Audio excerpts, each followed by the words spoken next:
วันนี้คุณนายไอเดียจะพาเพื่อนๆทุกๆคนมาสร้างรายได้สร้างอาชีพ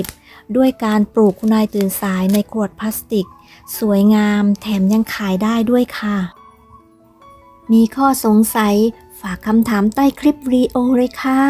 ฝากกดไลค์กดแชร์กดติดตามแล้วก็กดกระดิ่งเพื่อไม่ให้พลาดคลิปต่อไปด้วยนะคะ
ขอบคุณที่ชมคลิปกันมาจนจบ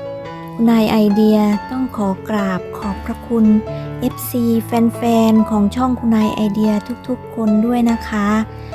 คุณนายไอเดียมีกิ่งพันธุ์ของคุณนายตื่นสายและแพรเซี่ยงไฮ้หลายๆสีที่จะแบ่งปันให้เพื่อนๆนะคะติดต่อสอบถาม Facebook คุณนายไอเดียหรือจะติดต่อทางโทรศัพท์ที่อยู่ใต้คลิปนี้เลยนะคะวันนี้ต้องขอสวัสดีไปก่อนนะคะสวัสดีค่ะบ๊ายบายขอให้มีความสุขมากๆนะคะ